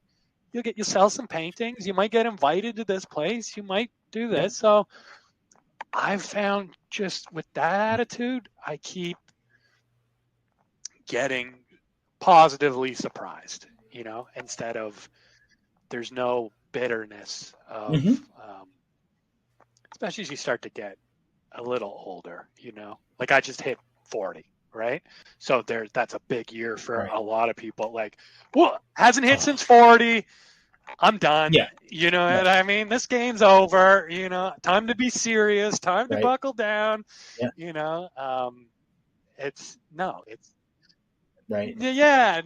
Time to grow up. No more pipe dreams. Movie's not a $10 million movie yet. There's no point making it. So it's a little bit different of an approach. And sadly, I think some people, when I say that stuff to them, they don't I sometimes wish they'd take it more, because I see so much talent who I have worked with. They do give it up, and I'm like, damn, man, you are so fucking talented. Like, just stick with this. And when you don't know when things are even going to have your moment. Like, you know, you might not be the greatest movie ever, but you might have a cool ass fucking movie when you're 78. Who knows? You know what I mean? Just, but yeah. So that's kind of the way we. And it's, our society has shifted, right? It used to be we would all play the long game, but now everybody's into it for the instant gratification, right? I should be famous right now. But like Mark and I, we're in our late 40s, and we started a podcast 2 years ago. And we've gotten to meet some really cool fucking people. Yeah. Like, I'm so glad that we did this. Okay.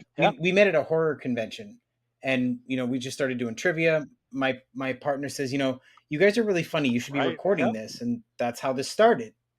And we've been so lucky with some of the people that we've gotten to talk to, and the movies we've gotten to see, and just it's been amazing. And that's what I keep telling, when this isn't fun anymore and I'm not excited about it, then we're just going to stop, because that's the draw for me, right? I get excited when I get to talk to people like yourself, or some of my favorite splatterpunk authors, or some of my favorite urban fantasy authors, when we talk about books. Like that gets me excited, and like it gets me out of the world, so I don't have to worry about my day job. I get to just concentrate on this and have fun with it. Whether it goes anywhere or not, I don't care. I just want to have fun, and I want to get to meet interesting people. Taking myself out of the equation, but that's the cool thing, is the cool things happen. Do you know what I mean? Like you said, you're loving the splatterpunk stuff. Now you're talking to them. Right. Or if you guys have said, oh, fuck it, you got to be 19 years old and, blah, blah, blah, to start some podcast. Like, no, there's no rules to any of this shit, and it's just sad that, like, I think people feel that, like, incredible pressure of the fame and the clicks. I mean, we're both lucky to be old enough where we can remember time before it.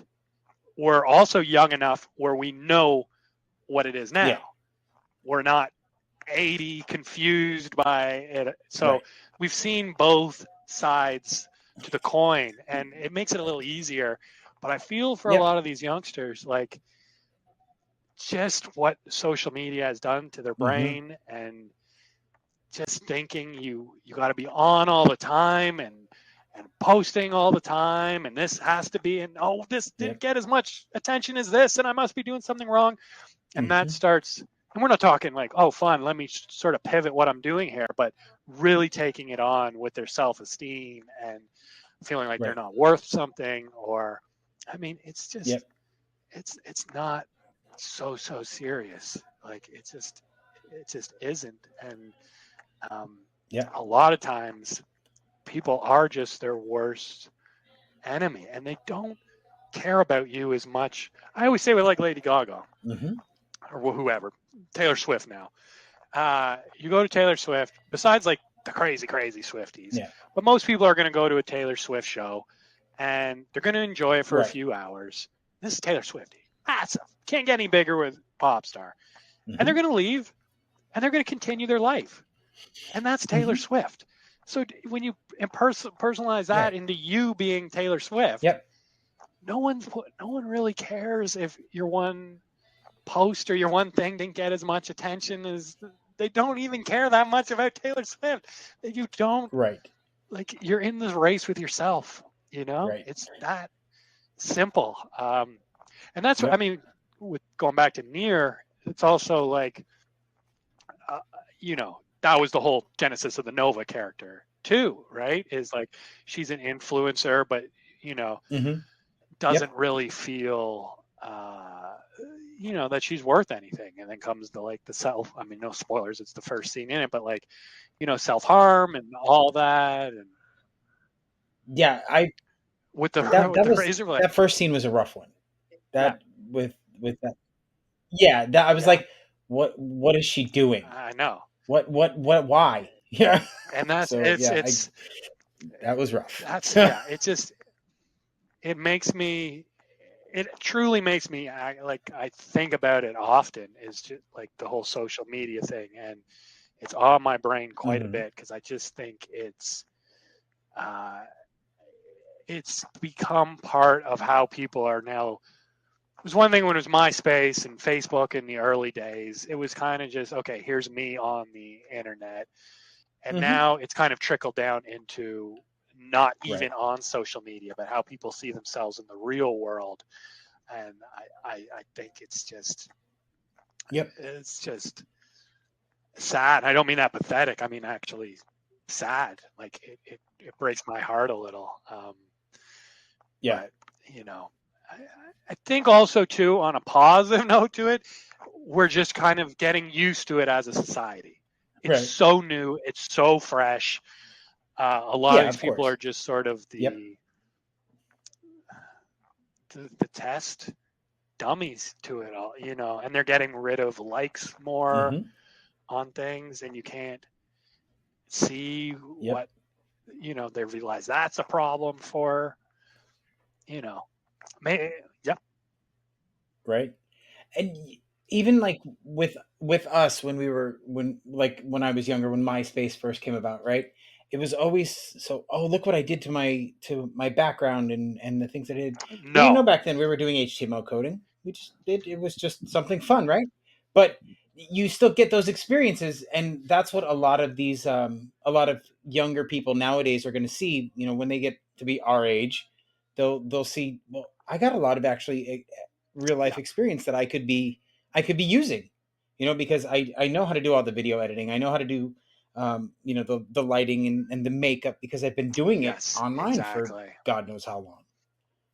And I think that's the part that I'm looking forward to, is seeing the current younger generation realize all of the skills that they're obtaining without like knowing it. Marketing, one of the big, you know, like they're learning that, you know, and you can, there's nothing that you don't need that for. You're absolutely right, and that is a good point about MySpace too. Is it was there was so much coding involved, and like, you know, oh my God, I changed my background to a custom picture or something like that, and that was like, you know, cheers for the day and everything like that. It was great times. Yeah, but if we were just taking notes, we could be making billions right now. Exactly. So it's, you know, it's good and it's bad, and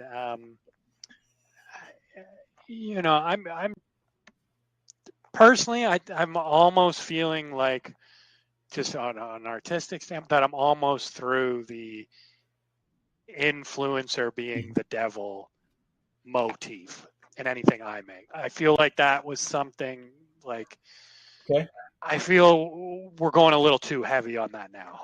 Do you know what I mean? Like, yeah. And I mean, and that's the thing. You actually made the influencer in Nier a sympathetic character. You felt bad for her because you could see the struggle she had, right? So I mean, I get that.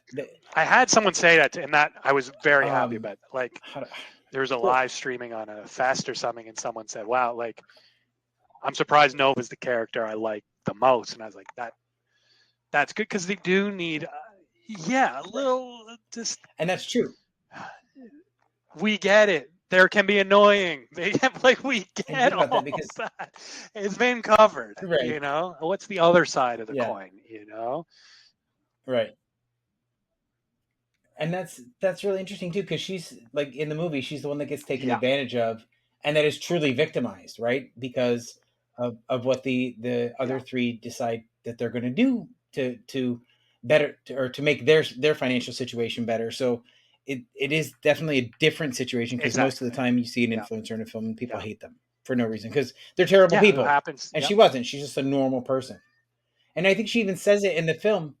She even says it in the film where she, you know, I don't live on the internet. I'm just, I post and then, which is probably the majority of them. You know, there's of course assholes who are, have some mansion and, oops, sorry, just one sec, who got, you know, are some mansion in Hollywood, and, you know, they're dicks to everyone and blah, blah, blah. And there is that group, but the most of the largest they're just kids / young people, like just trying to. Sorry, just feeding my cat.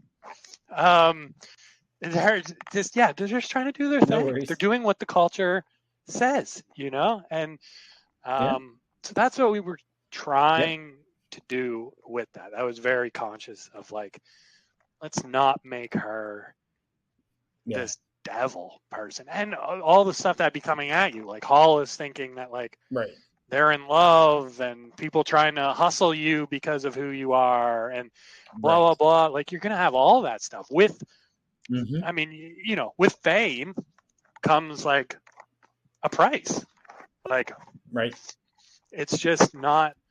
Yep, absolutely. And even though it's like internet, like I don't know, like Mr. Beast, like huge on YouTube, he talks about, and I'm sure everyone's jealous of him, but he talks about how like once he was at 1 million subscribers, it wasn't bad because, people were, he'd go to Walmart and pretty much every time someone would recognize him, right? But he said once he got to the point he is now, he says he can't leave his studio.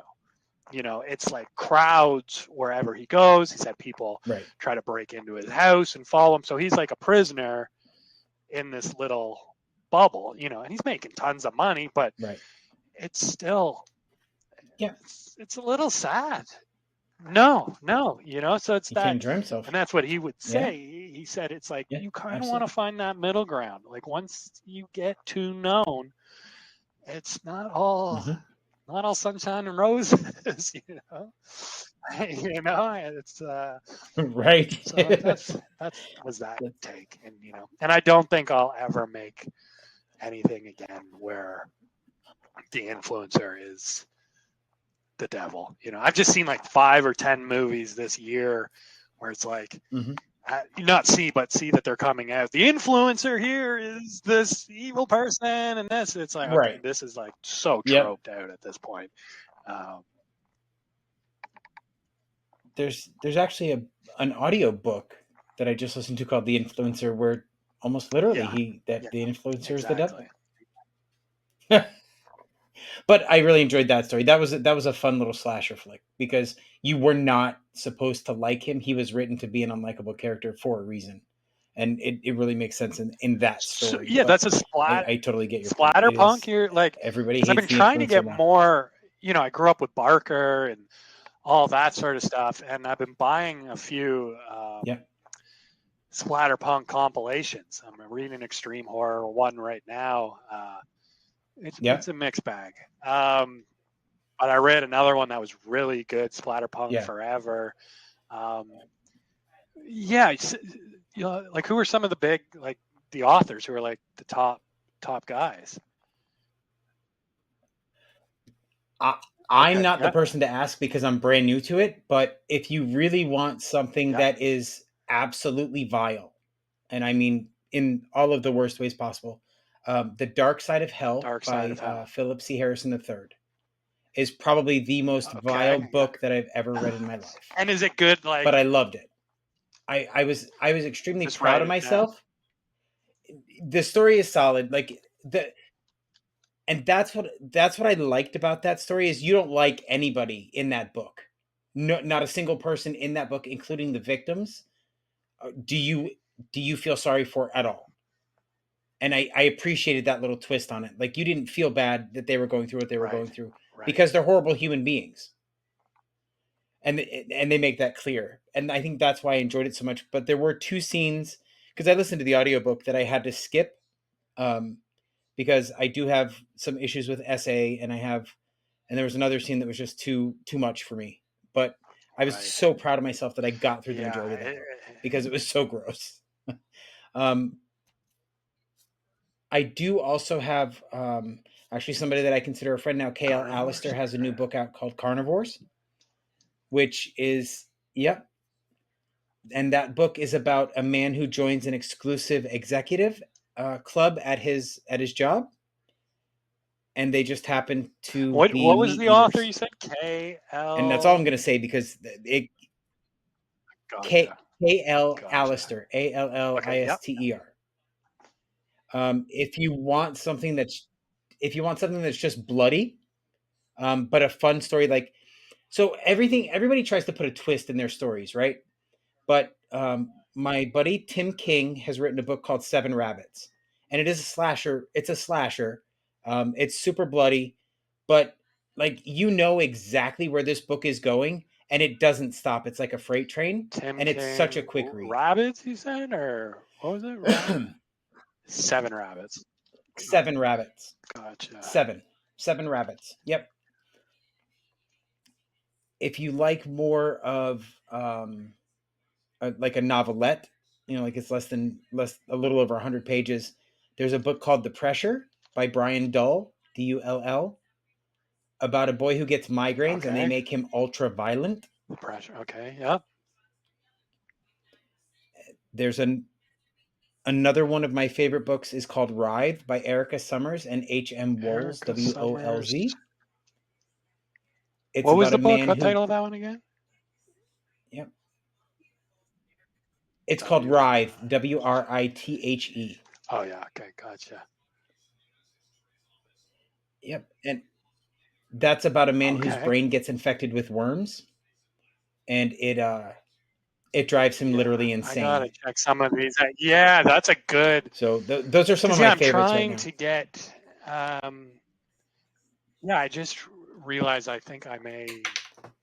I mean, I love like Lansdale, Joe Lansdale, and stuff like that. And he sometimes dives into take Yep. slivers of that. But I've been trying to get into more of the Yep. the subculture of it. You know what I mean? I would be remiss if I didn't mention my buddy James Kane.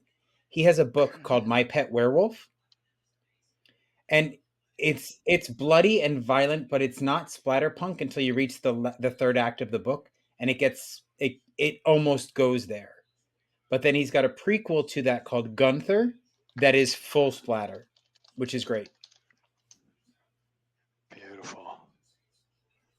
Yeah, that's awesome. Are you active No, on I'm TikTok at not. all? Yeah, no, I'm not. Yeah.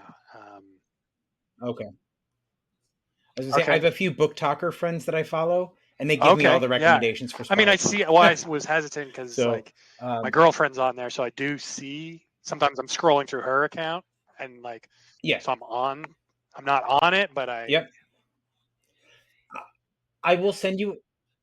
I'll send you a link to two of my friends that I get all my Splatterpunk recommendations from, and then when you have, if she's scrolling, you can take a look because they read a lot more of it than I do, and they're the people that filter it to me. Like, because there are certain things I won't read. I mean, sometimes but they have no limits. Pushes. They will read anything. You ever heard of that book, Haunted by Palahniuk? Chuck Palahniuk. So it was. I have not read that one. No. Yeah, Yep. big author. I'm familiar This with was, the I author. guess, I his just haven't horror read that book, one. and someone gave it to me, and I guess all these people go to a resort or something, and they all write a short story. So it's almost like a horror anthology, but we're getting each one.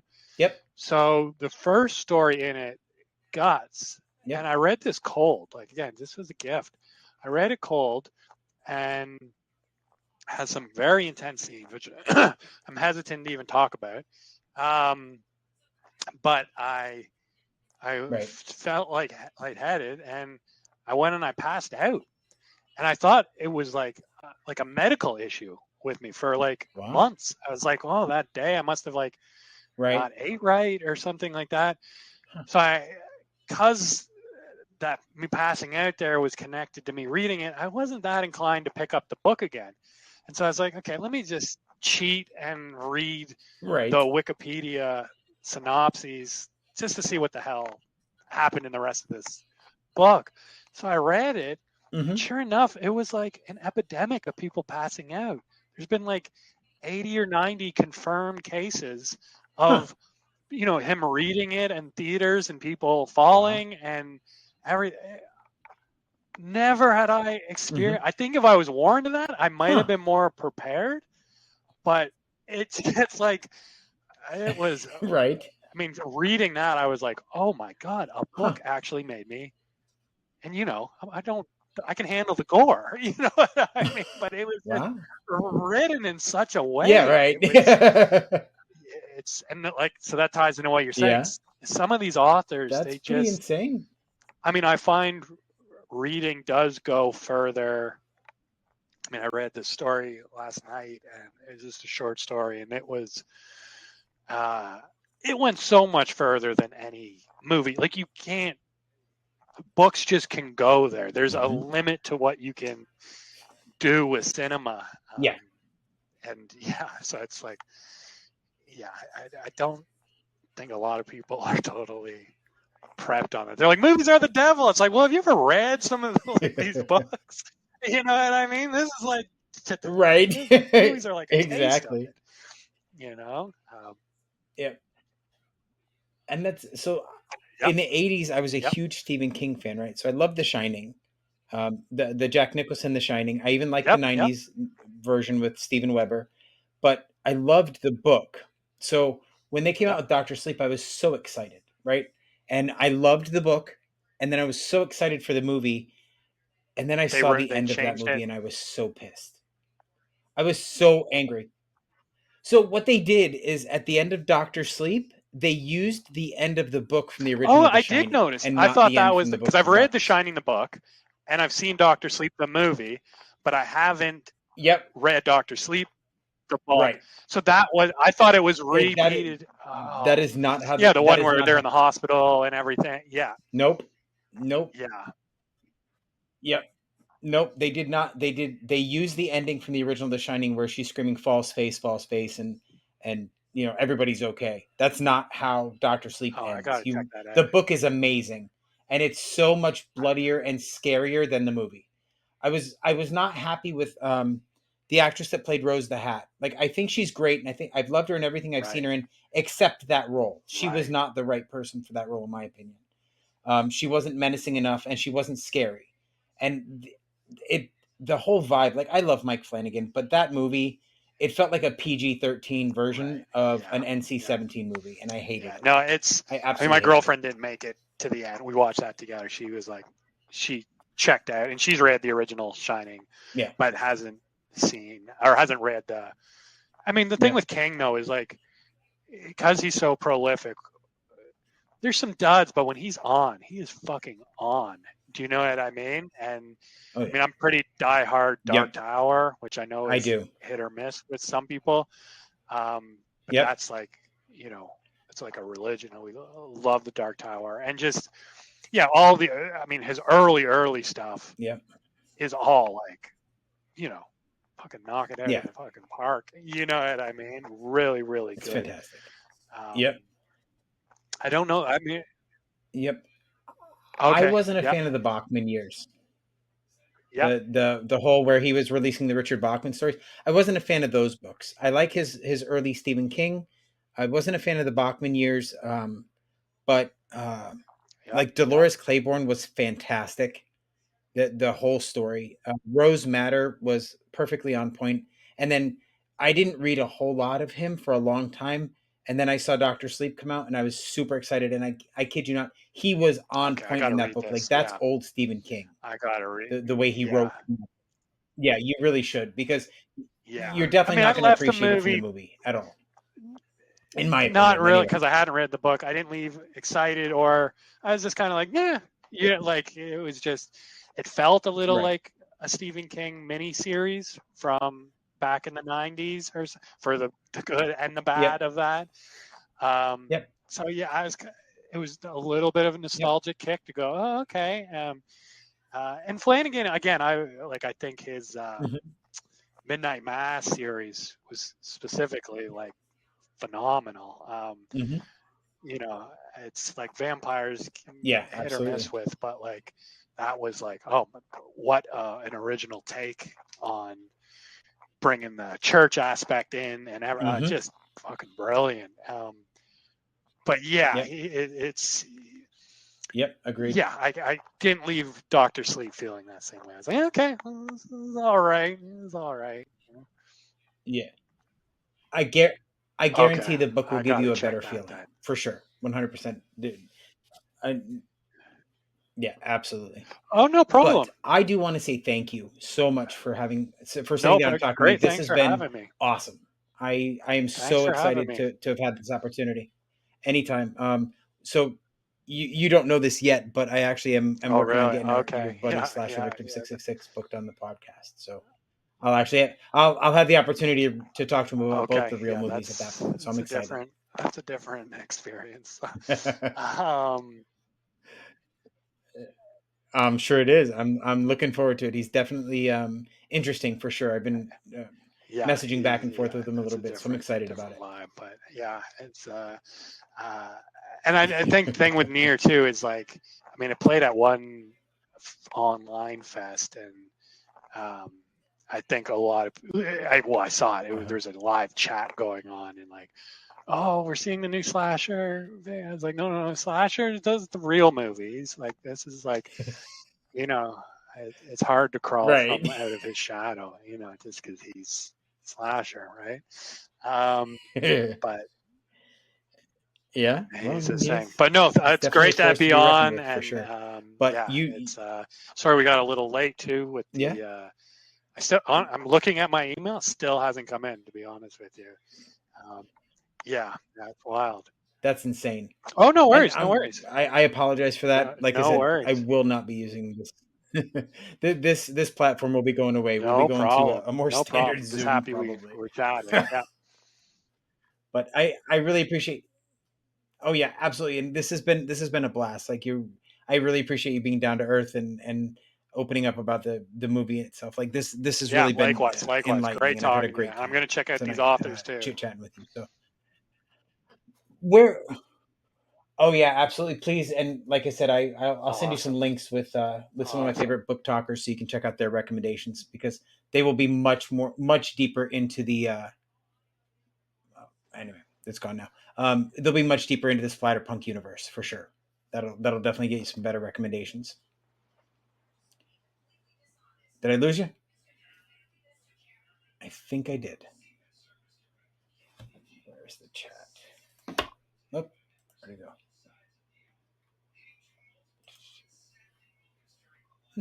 Can you still hear me or no? Who's frozen? I can't tell if it's you or me. Oh, let me refresh